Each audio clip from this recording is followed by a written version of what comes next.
Good morning बच्चों आपका जुलाई month का कोर्स है।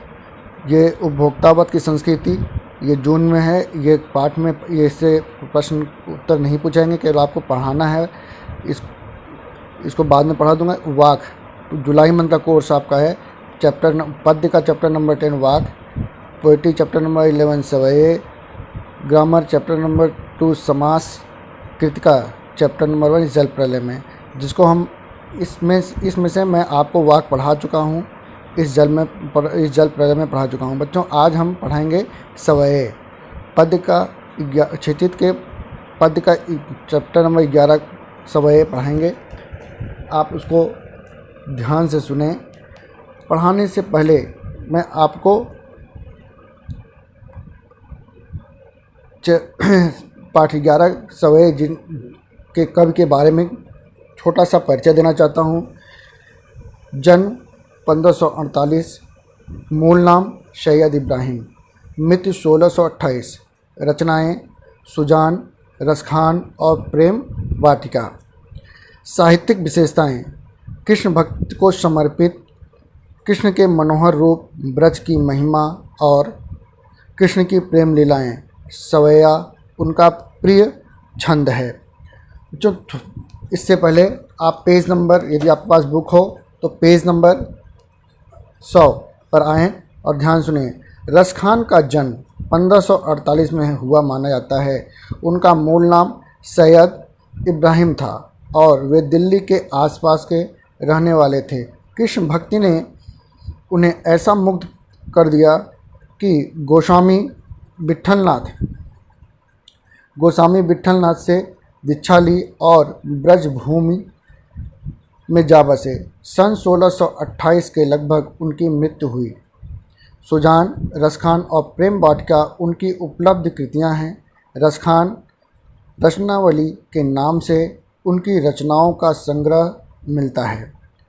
प्रमुख कृष्ण भक्त कवि रसखान की अनुरक्ति न केवल कृष्ण के प्रति प्रकट हुई है, बल्कि कृष्ण भूमि के प्रति उनका अनन्य अनुराग व्यक्त हुआ है।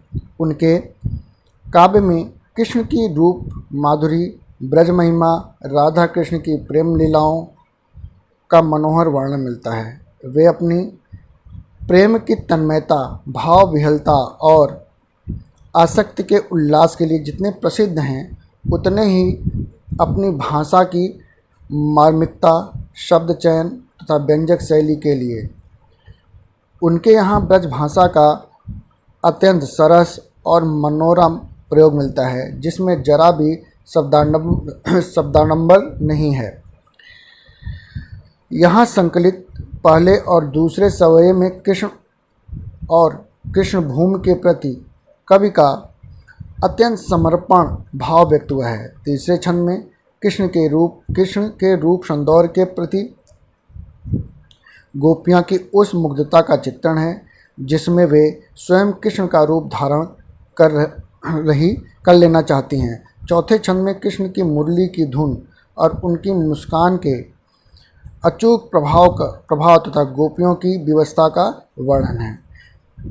बच्चों, ये मैं आपको रसखान के बारे में, जो कवि रसखान है, उनके बारे में बता दिया हूँ। एक बार फिर आपसे ध्यान से सुन लीजिए। रसखान जन्म 1548, इनका मूल नाम सैयद इब्राहिम था, मृत्यु 1628, रचनाएं सुजान, रसखान और प्रेम वाटिका। साहित्यिक विशेषताएं: कृष्ण भक्ति को समर्पित,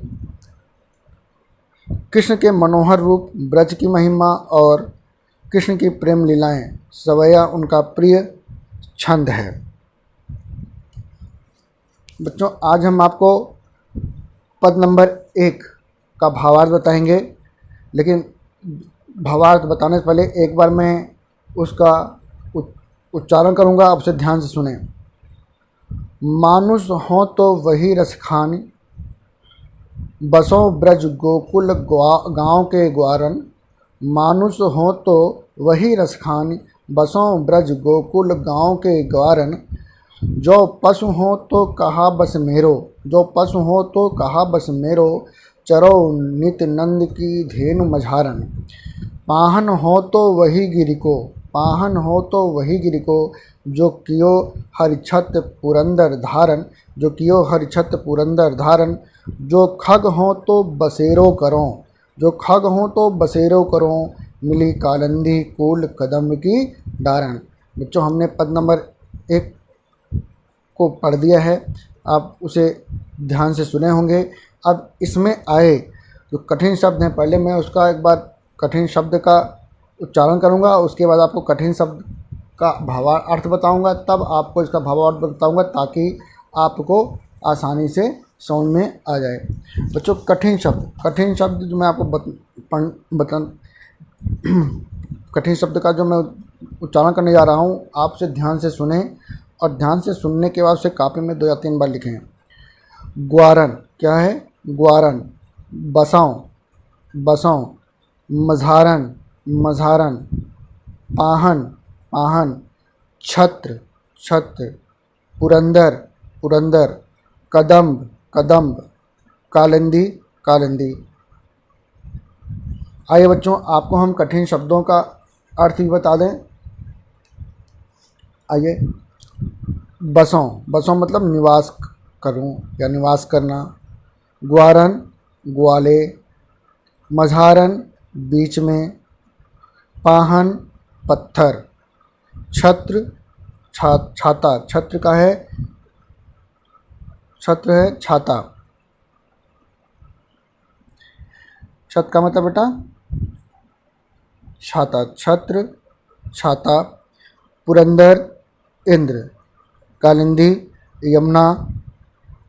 कूल, तट। बच्चों, मैंने आपको इस पद में आए कठिन शब्दों का अर्थ बता दिया है।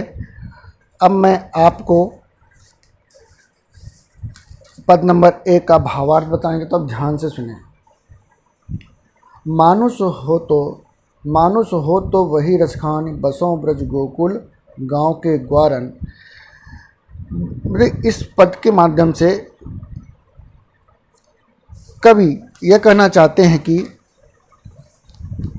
कवि कौन? कवि रसखान। कवि रसखान इस समय में यह बताया है कि यदि मेरा जन्म पुनः इस संसार में अगर पुनः हो तो मनुष्य रूप में गोकुल में ही जन्म लूँ। इसके अलावा मेरा जन्म किसी भी रूप में हो तो गोकुल में ही हो। क्या है? मानुष हो तो रही रसखान, बसों ब्रज गोकुल गांव के ग्वारन। कवि ब्रज भूमि के प्रति अपने प्रेम को प्रकट करते हुए कहते हैं कि यदि इस संसार में मेरा जन्म, मानुष मतलब मनुष्य, मेरा जन्म पुनः मनुष्य के रूप में होता है तो केवल किसके रूप में हो? पुनः मेरे केवल गोकुल में ही हो। मेरा इस संसार में मेरा जन्म पुनः मनुष्य के रूप में होता है तो केवल कहाँ हो? गोकुल में ही हो, ताकि मैं गोकुल के ग्वालों के साथ रह सकूं, ताकि मैं गोकुल के ग्वालों के साथ रह सकूं। जो पशु हो तो कहा बस मेरो, जो पशु हो तो कहा बस मेरो, चरो नित्य नंद की धेनु मझारन। और यदि मेरा जन्म पशु के रूप में होता है तो मेरा जन्म गाय के रूप में हो, जिससे मैं नंद की गायों के साथ ब्रज में घूम सकूं, जिससे मैं नंद की गायों के साथ ब्रज में घूम सकूं। पाहन हो तो वही गिरि को, जो कियो हरिछत्र पुरंदर धारन। पाहन मीन्स बेटा पत्थर। यदि मेरा जन्म पत्थर के रूप में होता है तो मैं गोवर्धन पर्वत का अंग बनना चाहूँगा, उस पर्वत का अंग बनना चाहूँगा जिसे इंद्र के प्रकोप से गोकुल वासियों की रक्षा करने के लिए भगवान कृष्ण ने स्वयं अपनी उंगली से उठाया था। जो खग हाँ तो बसेरो करो, मिली कालिंदी कूल कदम्ब की डारन। और यदि मेरा जन्म पक्षी के रूप में हो, यदि मेरा पुनर्जन्म पक्षी के रूप में हो तो यमुना तट पर कदम्ब की डाली के मध्य में मैं अपना बसेरा, यमुना तट पर कदम्ब की डाली के मध्य में अपना बसेरा बनाऊं। इस प्रकार से मैं सदा ब्रज भूमि के साथ अपना संबंध बनाए रखना चाहता हूँ। मैं श्री कृष्ण को छोड़कर कहीं और नहीं जाना चाहता। खग हो तो बसेरो करूँ, कहता है यदि मेरा पुनर्जन्म पक्षी के रूप में होता है तो मैं उस यमुना नदी, कालिंदी मतलब यमुना नदी के किनारे कदम की पेड़ की डालियों के बीच में रहना चाहता हूँ, या मैं वहीं पर रहूँ। इससे कवि सदा ब्रजभूमि के साथ अपना संबंध बनाए रखना चाहता है और वह श्री कृष्ण को छोड़कर कहीं नहीं जाना चाहता, श्री कृष्ण को छोड़कर कहीं नहीं जाना चाहता। बच्चों, ये आपको हमने पद नंबर 1 का भावार्थ बता दिया है। अब पद नंबर 1 से संबंधित मैं आपको कुछ प्रश्न पूछूंगा, आप उसके उत्तर स्वयं दीजिएगा। रसखान अगले जन्म में कहाँ निवास करना चाहते हैं? रसखान अगले जन्म में कहाँ निवास करना चाहते हैं? प्रश्न नंबर 2, रसखान प्रत्येक रूप में ब्रज में ही क्यों रहना चाहते हैं? रसखान प्रत्येक रूप में ब्रज में ही क्यों रहना चाहते हैं? कवि किस पर्वत का पत्थर बनना चाहता है और क्यों? कवि किस पत्थर का पर्वत बनना चाहता है और क्यों? धन्यवाद बच्चों। पद नंबर 2 और 3 मैं आपको कल उसका पद नंबर 2 और 3 का भावार्थ बताऊंगा। धन्यवाद।